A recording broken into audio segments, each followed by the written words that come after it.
સુરતના અમરોલી વિસ્તારમાં એક વ્યક્તિને ચાકુના ઘા મારી 7.88 લાખની મત્તાની રોકડ રૂપિયાની લૂંટ ચલાવી નાસી જનાર 2 આરોપીઓની ક્રાઇમ બ્રાન્ચની ટીમે ઝડપી પાડ્યા છે. મળતી માહિતી મુજબ ગત તારીખ 12/7/2025ના રોજ અમરોલી પોલીસ મથકમાં આ મામલે ગુનો નોંધાયો હતો, જેમાં કતારગામ ખાતે રહેતા શ્રીમન અમરીશભાઈ વસોયા બિલ કલેક્શનના કુલ 7,88,800 રૂપિયા લઈને કાળા કલરની બેગમાં મૂકી પોતાની બાઇક ઉપર રાત્રિના 9:30 વાગ્યાના સુમારે અમરોલી અંજની ઇન્ડસ્ટ્રીઝ રેલવે પટરીથી રિંગ રોડ તરફ જઈ રહ્યા હતા. તે જ વખતે એક બાઇક ઉપર આવેલા 2 ઈસમોએ તેઓની બેગ ઝૂંટવી બાઇક ફૂલ સ્પીડે ભગાવતા શ્રીમનભાઈએ તેનો પીછો કર્યો હતો, જેમાં વસવારી ગામ તરફ જતી કેનાલ પાસે તેમને છરા વડે કોણી ઉપર ઘા મારી ઈજા પહોંચાડી હતી અને બેગમાં રહેલી રોકડ રકમ તેમજ બેગમાં રહેલા તેમના પર્સમાંથી રોકડા રૂપિયા 5,000 તેમજ ચેકબુક, પાસબુક હતી તે બેગની લૂંટ કરી બંને અજાણ્યા ઈસમો નાસી છૂટ્યા હતા. આ સમગ્ર બનાવને લઈને સુરત ક્રાઇમ બ્રાન્ચની ટીમ દ્વારા તપાસ હાથ ધરવામાં આવી હતી. પોલીસને તપાસ દરમિયાન જાણવા મળ્યું હતું કે આ ગુનો આણંદ જિલ્લાના તારાપુર મુકામે રહેતા જશપાલસિંહ ઝાલા અને વિજય પરમારે આચરેલો છે. આ ગુનાની ટીપ તેઓના સુરત મુકામે રહેતા એક સાગરીતે આપી છે.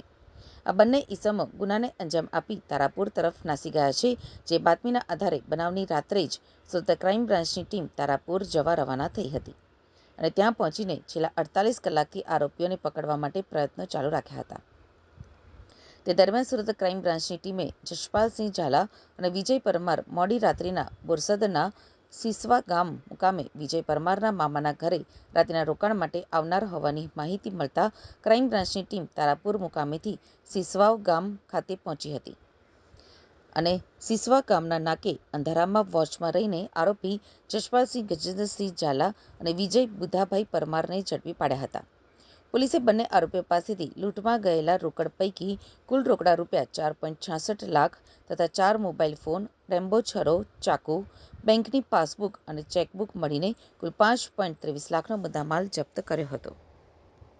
ગઈ તારીખ 12/7/2025ના રોજ રાત્રિના સમયે અંજની ઇન્ડસ્ટ્રીયલ એરિયામાંથી એક શ્રીમાન વસોયા છે, જે કતારગામ રહે છે અને પૈસાના કલેક્શનનું કામ કરે છે. એ 7,88,000 જેટલી રકમ કલેક્ટ કરી અને અંજલી ઇન્ડસ્ટ્રીયલ એરિયામાંથી પસાર થતા હતા ત્યારે એમના પાછળ બેગનો એક થેલો લટકાવેલો હતો અને આમાં પૈસા લઈને જતા હતા. પાછળથી 2 અજાણ્યા ઈસમો આવી આ થેલો એના ખંભા ઉપરથી ચીલ ઝડપ કરી અને ભાગી ગયેલા. શ્રીમાન વસોયા એની પાછળ એનો પીછો કરતો રહ્યા સતત અને આગળ જતા એમને બંને પાછા સામસામા ભેગા થઈ ગયા. એને બાઇક ઉપરથી નીચે ઉતરી અને શ્રીમાન વસોયાને ચપ્પુ પણ મારી દીધું અને ત્યાંથી નાસી ગયેલા હતા.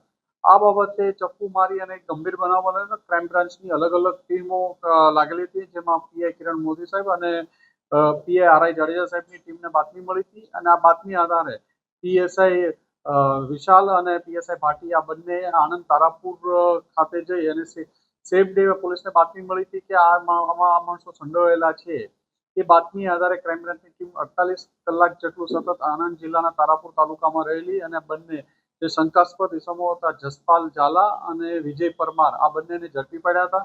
એમની પાસેથી લૂંટમાં ગયેલો મુદ્દામાલ 4 લાખ 4.5 લાખ જેટલો મુદ્દામાલ પણ મળી આવ્યો છે અને આ જે થેલામાં બીજા ક્રેડિટ કાર્ડ, ડેબિટ કાર્ડ ને એ બધું હતું એ રેમ્બોના છરી એ પણ મળી આવ્યો છે. આ બંનેની ધરપકડ કરવામાં આવે છે. આગળની વધુ તપાસ માટે અમરોલી પોલીસ સ્ટેશનને આ લોકોને સોંપવામાં આવે છે. આરોપીઓ કઈ રીતે રેકી કરી હતી, કઈ રીતે જાણ હતી કે આ વ્યક્તિ પૈસા લઈ?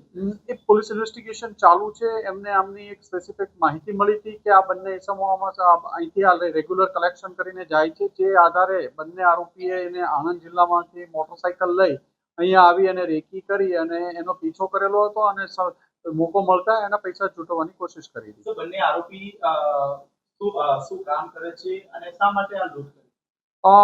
આરોપીઓ ત્યાં છૂટક રખડતા ભટકતા જેવું છે, કોઈ સ્પેસિફિક કામ કરતા નથી અને આ લૂંટ કરવા માટે સ્પેસિફિક આવેલા હતા અહીંયા. તો બાકીની રકમ લૂંટની ક્યાં છે? પોલીસ ઇન્વેસ્ટિગેશન ચાલુ છે. 48 કલાકનો સમય થયો છે લૂંટ દરમિયાન. એ દરમિયાન બંને આરોપી ઝડપી પાડવામાં આવેલો છે. 75 થી 80% જેટલો મુદ્દામાલ ઝડપી પાડવામાં આવ્યો છે અને અન્ય આગળની તપાસ ચાલુ છે. આરોપીનો ગુનાહિત ઇતિહાસ હજી સુધી પોલીસ તપાસમાં બહાર આવ્યું નથી, પણ એનું ઇન્ટ્રોગેશન ચાલુ છે.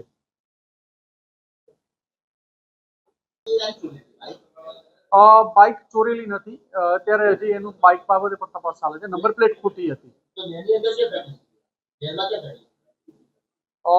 નેરમાં ફેંકી નહોતી બાઇક. એ લોકો જ્યારે શ્રીમાન વસોએ હિંમતથી એની પાછળ પડ્યો અને સતત રાડારાડી કરતો ગયો એટલે એ લોકો બંને ડરી ગયા. એનો રૂટ જે એક્ઝિટ રૂટ હતો એ રૂટ સિવાયના બીજા રૂટ ઉપર ભાગવા માંડ્યા. એમાં કેનાલ રૂટ ઉપર આગળ જતા ત્યાં કીચડ ખૂબ હોય, ડેડ એન્ડ હોય, બંને ફસાઈ ગયેલું હતા એટલે બાઇક છુપાવીને ભાગી ગયેલા હતા. પછી સુરતથી એ લોકો આરામ કેવી રીતે કરે? એ અલગ અલગ પબ્લિક ટ્રાન્સપોર્ટ થઈ ગયા છે. ઇન્વેસ્ટિગેશન ચાલુ છે. પ્રોપર ટીપ કોણ આપી છે? આ વ્યક્તિ છે કોઈ? ઇન્વેસ્ટિગેશન ચાલુ છે. 2 આરોપી જે લૂંટ કરવા વાળા હતા એની ધરપકડ કરવામાં આવી છે. આગળનું ઇન્વેસ્ટિગેશન ચાલુ છે. બાકીના મુદ્દામાલ માટેની પણ તપાસ ચાલુ છે.